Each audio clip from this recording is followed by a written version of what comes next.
Los Angeles, California, Crenshaw Boulevard, November 6, 2014. Thursday afternoon, 4:20 p.m. The sun is low over South LA. Golden light cutting through the smog, painting everything amber. Halfway down the block, between a laundromat and a taco shop, there is a barber shop. No name on the sign anymore. The letters faded years ago. Everyone just calls it Ray's. After the owner, Raymond Carter, 58 years old. Been cutting hair in this shop for 31 years. Everything else on the block changed. Ray stayed. Inside, the shop is small. 4 chairs, but only one barber. Ray works alone now. His chair, his clippers, his radio playing old R&B, and the conversations. The conversations are why people come. Ray has opinions about everything. Life, sports, success, failure. Especially failure. Ray knows failure intimately. 4 people inside the shop this afternoon. Ray is cutting a regular's hair. An older man named Gerald. 2 others sit waiting on the bench against the wall. And then the door opens. A man walks in. Tall. Very tall. Plain black hoodie. Dark baseball cap, pulled low, sunglasses. Nothing flashy. He looks like anyone. He is not from the neighborhood. Ray looks up. "Have a seat, brother. Got 2 ahead of you." The tall man sits on the bench. Doesn't pull out his phone. Just sits. Hands on his knees. Listening. Nobody recognizes him. 4 people in a barber shop in South LA, and none of them know that the quiet man in the baseball cap is Kobe Bryant. 5 championships. 81-point game. The most dangerous player in basketball. Sitting on a bench in a barber shop. Anonymous. Kobe does this sometimes. Escapes. Goes places where nobody knows him. Where he can just be a person. Ray is talking. Ray is always talking. His hands work the clippers while his mouth works the room. "I'm telling you, Gerald, this world ain't set up for people like us. You work hard, you do right, you show up every day, and what do you get? Same chair, same shop, same bills, same struggle. 31 years I've been cutting hair, and you know what I got to show for it? This shop that's falling apart and a back that hurts every morning." Gerald nods. He has heard this before. Everyone who comes to Ray's has heard this before. It is part of the experience. The haircut comes with a sermon. Ray continues. "You see these athletes on TV, making millions. People say they worked hard. But some people are born with it. Born lucky. The rest of us just got to accept it." The tall man on the bench shifts slightly. Ray doesn't notice. Take this Lakers guy. Kobe. People act like he's some kind of god. But he was born 6'6". His daddy played in the NBA. Every door opened for him. Easy path. Easy life. The shop murmurs agreement. Gerald grunts. The tall man does not move. His cap stays low. But behind the sunglasses, something is happening. Ray keeps going. "Meanwhile, I'm out here since 5 a.m. every morning, cutting heads for 12 hours, to barely make rent, to watch my daughter go to community college because I can't afford nothing better. I did everything right. Work hard. Stay honest. Show up. And look where it got me." He gestures around the shop. Peeling paint, cracked mirror, floor tiles that need replacing. "That's why I tell my daughter, don't dream too big. The impossible ain't meant for people like us." The shop is quiet. Ray has said what he always says. The gospel of lowered expectations. The philosophy of a good man beaten down by life, just enough to stop believing that anything extraordinary is possible for people who look like him, live like him, work like him. The tall man clears his throat. Quiet. Not demanding attention. Just a sound. But it carries. It fills the small shop the way a stone fills a pond. Outward. Slowly. Touching everything. Ray looks over. "You good, brother? Almost done here. You're next." The man speaks. His voice is low. Calm. "I appreciate the wait. But I want to ask you something." Ray shrugs. "Go ahead." You said Kobe had it easy. Born lucky. Every door opened. Easy path. Ray nods. That's what I said. The man pauses. What if I told you he was cut from his summer league team at 12? That NBA scout said he was too skinny, too young. That he shot 4 air balls in a playoff game and the entire city laughed at him. That he went to the gym that same night and shot until sunrise. Every door he walked through, he had to kick open himself. The shop is quiet now. A different kind of quiet. Ray stops the clippers.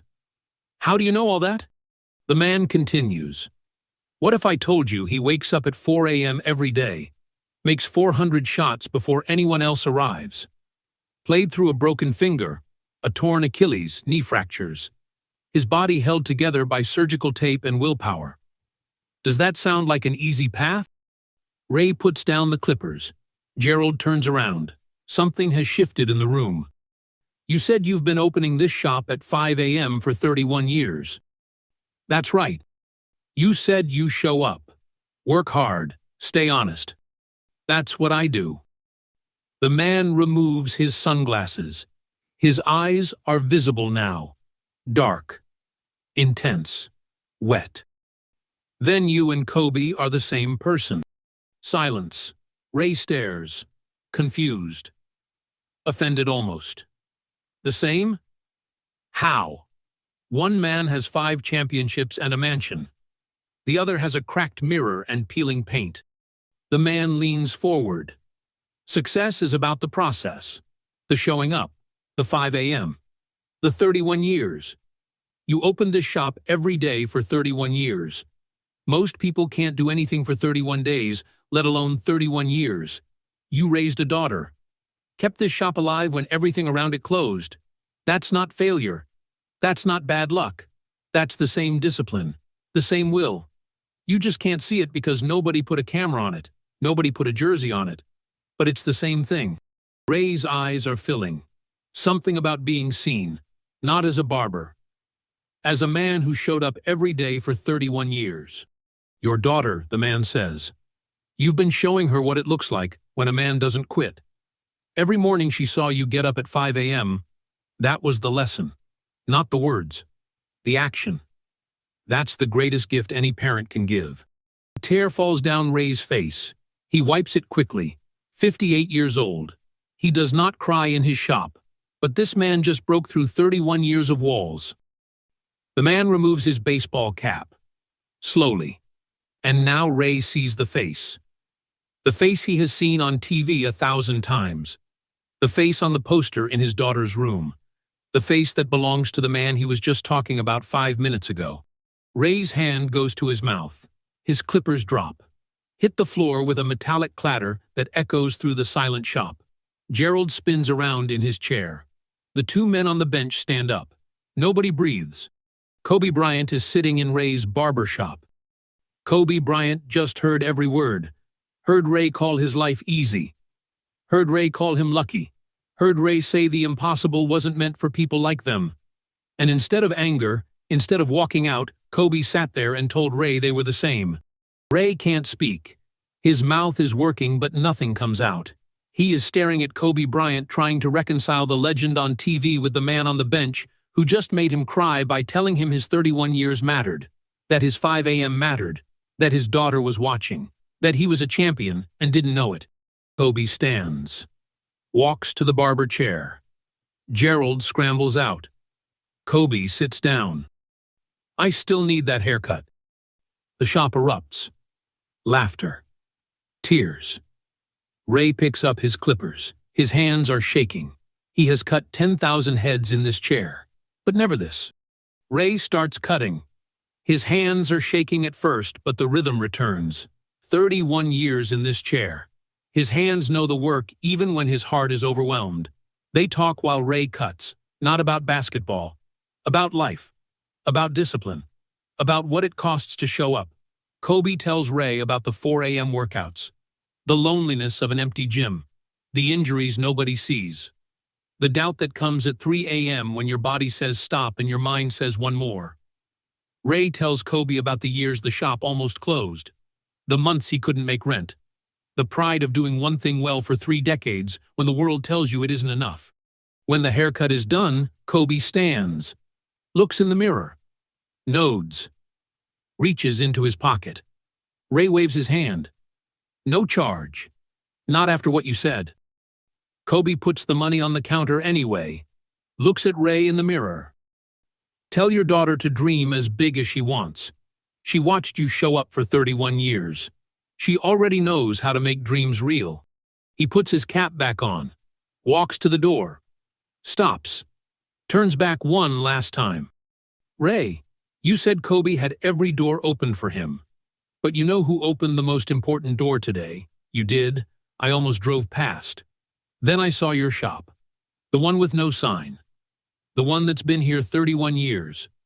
And I thought, anybody who keeps a shop open 31 years with no sign knows something about not quitting.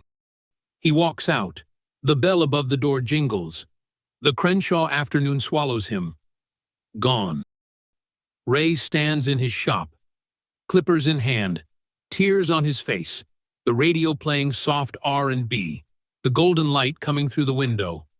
The same shop, the same chair, the same 31 years. But something is different now. Something changed in this room that will never change back. Ray never tells his daughter to dream small again, not once. She transfers to a 4-year university the following year, graduates with honors, becomes a teacher, hangs a photo in her classroom, not of Kobe playing basketball, not of a championship trophy, of her father standing in his shop, clippers in hand. 5 a.m., the lights barely on. The man who showed up every single day. That is the photo she shows her students when they ask her what success looks like. Ray still opens at 5 a.m., still cuts hair for 12 hours, but the sermon has changed, replaced by something a tall man in a baseball cap told him on a Thursday afternoon. You and him, the same. Ray tells this story to every person in his chair. Same words. Same pause before the reveal. Same tears that come no matter how many times he tells it. Kobe Bryant walked into my shop. Nobody knew who he was. I called his life easy. Called him lucky. Said the impossible wasn't for people like me. He sat there and listened to every word. Didn't interrupt. Didn't correct me. Then he told me I was a champion. Told me 31 years at 5 a.m. was the same as winning 5 championships. Told me my daughter was watching. Then he sat in my chair, got a haircut, and walked out into the Crenshaw sun like it was nothing. Ray pauses here. Always pauses. Wipes his eyes with the back of his hand. That man didn't come for a haircut. He came to teach me something I should have known my whole life. That showing up is showing up. Doesn't matter if it's a basketball court or a barber shop. The discipline is the same. The heart is the same. I just couldn't see it until someone who knew showed me. Crenshaw Boulevard. A barber shop with no sign. 31 years. One afternoon. One man who walked in unrecognized and walked out having changed everything. That is the story. The real one.